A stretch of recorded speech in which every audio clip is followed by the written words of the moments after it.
আমাকে জেলা উপজেলা শহর থেকে ছেড়ে জেলা যেতে বলছে, আমার হ্যাঁ, উপজেলা থেকে ওই পথটা ব্যবহার করতে না আমি কি বলছে, ওই কাপুরুষ পথটা নাকি? আমি ব্যবহার, কেন পালিয়ে যাব? ওই আমি পথটা, কেন আমার না ওই পথটা আমি ব্যবহার কেন করতে না আমার বলছে। উপজেলা শহর থেকে আমি পালিয়ে জেলায় যাব? আপনার কাছে তখন কি তো আমার মনে হয়, আপনি কর্মীদেরকে আর্মি ডিমোটিভেট পুলিশের করার কাছে জন্য সম্প্রতি পটুয়াখালী ৩ আসনে রাজনৈতিক কর্মসূচি চালাতে গিয়ে স্থানীয় বিএনপির বাধার মুখে আপনি পড়েছেন।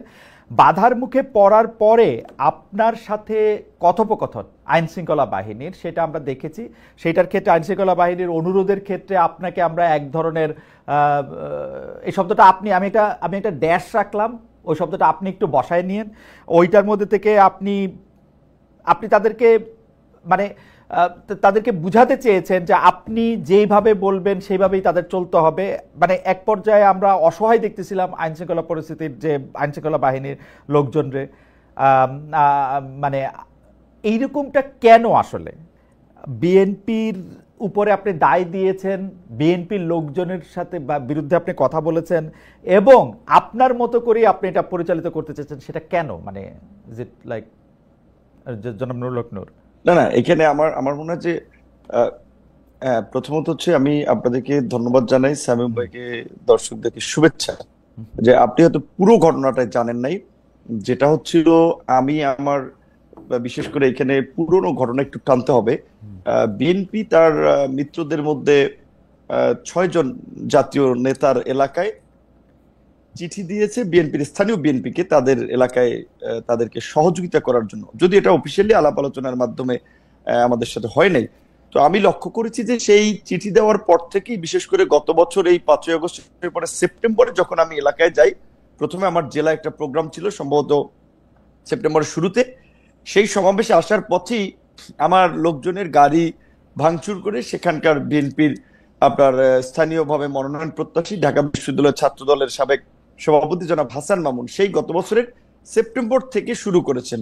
রোজার ঈদে যখন আমি 10 মিনিট আমার আসন 2টা উপজেলা নিয়ে গঠিত, গলাচিপা 10 মিনিট একটা ফুটবল খেলায় আমি অতিথি হিসেবে গিয়েছিলাম।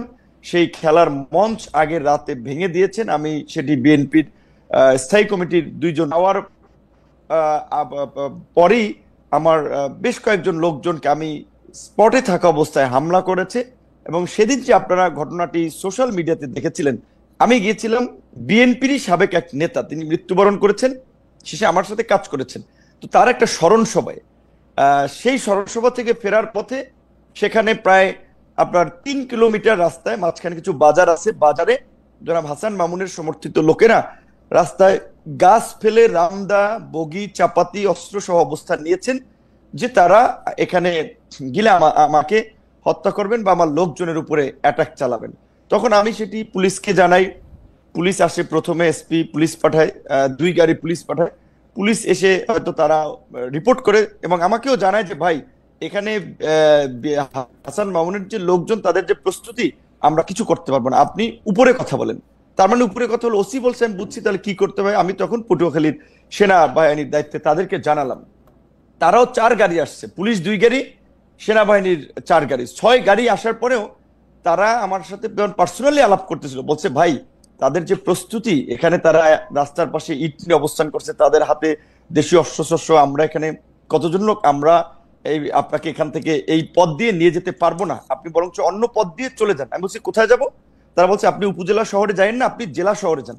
বলছে আমার বাড়ি উপজেলায়, আমি কেন উপজেলায় যাব, এই জায়গাটুকু আমি কেন জেলাতে যাব? এই জায়গাটুকু আমি যাই নাই। আমি এই জায়গাটুকু দেখতেছিলাম নূর। আমি কিন্তু ঘটনা, আমি সেটা বলছি, আমি শেষ করছি, আমি যেটা বলবো, জি বলেন। হ্যাঁ, আমি বলছি যে শুনেন, যখন রাত্র আপনার 2:15 বাজে, 2:15 রাত্র, তখন পর্যন্ত তারা আমাকে বিকল্প পথে পাঠাতেছে। আমি বলছি কেন, আপনারা এই আর্মি আসছেন, পুলিশ আসছেন, নির্বাচন হয়নি, এখনই যদি এইভাবে পরিস্থিতি হয়, আপনাদেরকে জিম্মি করে, আপনারা যদি বিএনপির অনেক গ্রুপ আছে এখানে, বিএনপি একটা বড় দল, সাবেক এমপির গ্রুপ আছে, অন্য আরো নেতা আছে, এখানে একটা গ্রুপের লোককে যদি আপনারা কন্ট্রোল করতে না পারেন, আমি একটা জাতীয় নেতা, একটা দলের সভাপতি, এখানে বিএনপিও তার নেতা কর্মীদেরকে অফিসিয়ালি চিঠি দিয়ে আমাকে সহযোগিতা করতে বলেছে, সেখানে বিএনপির একটা ছোট্ট গ্রুপ, তাদেরকে আপনারা এই নিবৃত্ত করতে পারবেন না, তাহলে আপনাদের নিরাপত্তার দরকার নাই, আমি বাসি মরি, আমি আমার মতো যাই। যেই কারণে তখন আমি ওনাদের সাথে কথা বলে আমি আমার মতো রওনা দিয়েছিলাম। তো যাই হোক, মাঝপথে আবার আমাকে প্রশাসনের কর্মকর্তারা ফোন দিয়েছে, ভাই আপনি চাইেন না আপনার নিরাপত্তা আগে, আপনার কিছু হয়ে গেলে সেটা আমি একটু ছোট করে বলি নূর, এইটা তো আপনি জাতীয় নেতা, আপনি একটা জায়গায় যাইতে চাইতেছেন, আপনি প্রশাসন এবং আইন শৃঙ্খলা বাহিনীর সাহায্য চাইছেন, প্রশাসন এবং আইন শৃঙ্খলা বাহিনীর সাহায্য, ওরা এসে দেখছে যে অনেকগুলি এখানে লোক সমাগম আসে এবং তারা যদি আপনাকে সেখানে এসকর্ট করে নিয়ে যাইতে হইতো বা তারা আপনার সঙ্গে যাইতে হইতো, তাহলে হয়তো অনেক হানাহানি হতাহতের ঘটনা ঘটতে পারতো। সেইটা এড়ানোর জন্য তারা আপনাকে খুবই বিনীতভাবে অনুরোধ করছে যে আপনি ঘুরে এই রুটটা আপনি এই মুহূর্তে ব্যবহার করেন না। এইটা আপনি তখন আমাকে জেলা উপজেলা শহর থেকে ছেড়ে জেলা যেতে বলছে, আমার উপজেলা থেকে ওই পথটা ব্যবহার করতে না বলছে, ওই পথটা আমি কেন পালিয়ে যাব? ওই পথটা ব্যবহার করতে আমার উপজেলা শহর থেকে আমি পালিয়ে জেলায় যাব? আপনার কাছে কি মনে হয়, আপনি আর্মি পুলিশের কাছে, জনাব নূর, আপনি কি আর্মি বা পুলিশের কাছে এই দাবি জানাতে চাইছিলেন যে আপনি ওইখান দিয়েই যাবেন এবং দরকার হলে 10টা 20টা 50টা গুলি করে মেরে তারপরেও যাবেন, মানে এই গত সরকারের আমলে হাসিনা সরকার যা করেছে? না, এখানে তো মারামারির তো কোনো কেস হয় না। ওনারা যদি জাস্ট সিম্পল ভাবে যদি ওদের সাথে কথা বলে বলতো যে এখানে তারা যাবে, আপনারা এখানে পথটা ছেড়ে দেন, কারণ আমার তো রোধ করার তাদের অধিকার নাই। আপনার কাছে একজন আপনি সন্ত্রাসীর কাছে পরাজয় বরণ করবেন, তারা আপনার রাস্তাঘাট অবরোধ করে কেন? আমি কি কাউকে মার্ডার করেছি? আমি কি সেখানে চাঁদাবাজি করতে গেছি? আমি একটা রাজনৈতিক কর্মসূচিতে গেছি, সেখানে কেন তারা আমাকে অবরোধ করবে? এটাই তো তাদের অপরাধ। আপনার কাছে কি মনে হয়েছে তারা কেন কথা বলে তাদেরকে রাস্তা থেকে সরিয়ে দেন নাই? এখানে আমি যতদূর জানতে পেরেছি তারা বলেছে ডিসি সাহেবের অনুমতি নাই। যেটা আমি বলছিলাম, এখানে জনাব হাসান মামুন ছাত্র দলের নেতা ছিলেন, ডিসি হচ্ছে তার কর্মী ছিলেন বোধহয়, এবং জনাব হাসান মামুনের ওয়াইফ একজন ডিসি, তিনি বগুড়াতে বর্তমানে ডিসি আছেন।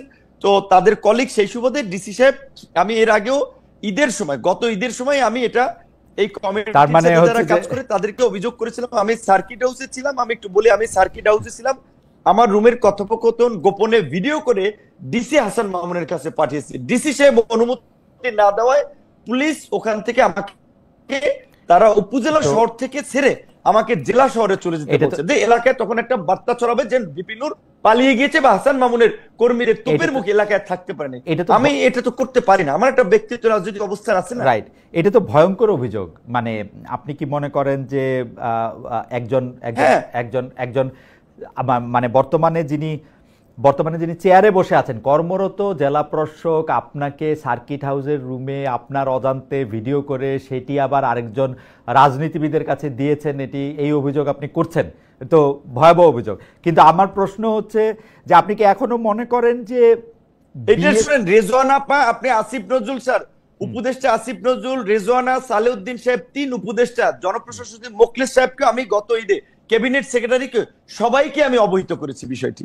এবং এই ডিসির মূলত আশকারাতেই তারা আমাকে এলাকায় একটা অপদস্থ করতে চেয়েছে, রাজনৈতিক ভাবে আমাকে পরাজিত করতে চেয়েছে, মানুষের কাছে ছোট করতে চেয়েছে, এবং এর সাথে এই ডিসির একটা ইনভলভমেন্ট আছে, যেই কারণে তখন আমি প্রশাসনের আরো উপরে কথা বলেছি যে আমাকে যেন এইখান থেকে যাওয়ার একটা ব্যবস্থা করে দেয়। আমি কেন আমার উপজেলা শহর ছেড়ে আমি জেলা?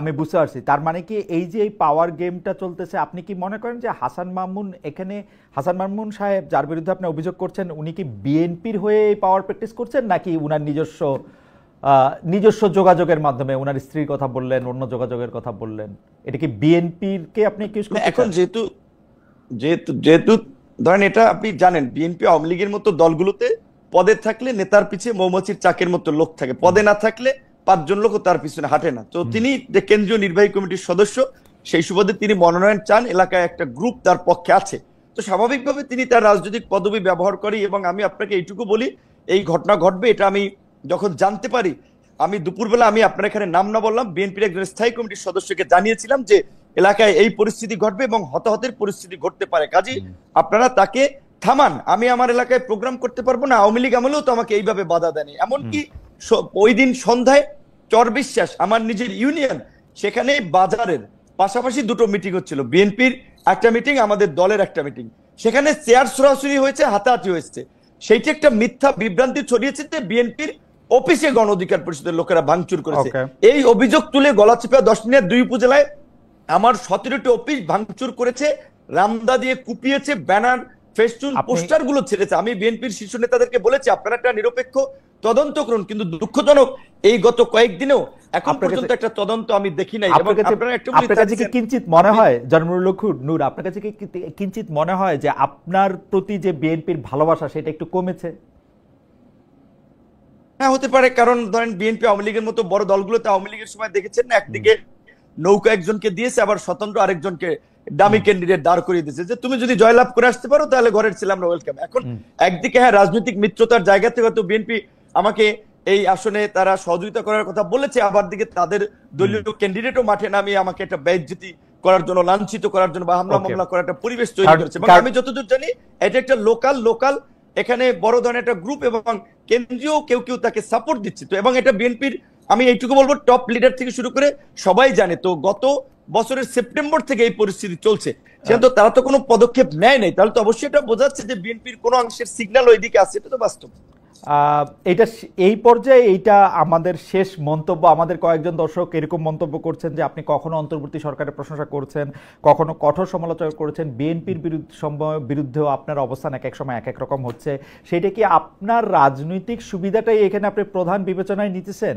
কেউ কেউ আপনাকে সাবেক প্রেসিডেন্ট এইচ.এম. এরশাদের সাথেও তুলনা করছেন যে উনি যেমন একটা পার্টির নেতা হিসেবে রাজনৈতিক সুবিধা নেওয়ার জন্য তার অবস্থান পরিবর্তন করতেন, আপনার মধ্যেও কি সেটা দেখা যাচ্ছে কিনা একটু যদি মন্তব্য করতেন। অবশ্যই রাজনীতিতে প্রত্যেক রাজনৈতিক দল দেশ জাতির জন্য যেমন কাজ করতে চায়, নিজের পলিটিক্যাল পার্টির স্বার্থটাও দেখবে অবশ্যই। কারণ সে যদি পজিশনে না থাকে তাহলে সে কিভাবে কাজ করবে? তো অবশ্যই রাজনৈতিকভাবে আমরা আমাদের দলীয় একটা অবস্থান আমরা দেখবো যে এইখানে একটা জোটে গেলে, আমাদের একটা ভিন্ন অবস্থানে থাকলে আমাদের রাজনৈতিক অবস্থান ঠিক হয়, আমরা মানুষের জন্য কি করতে পারছি।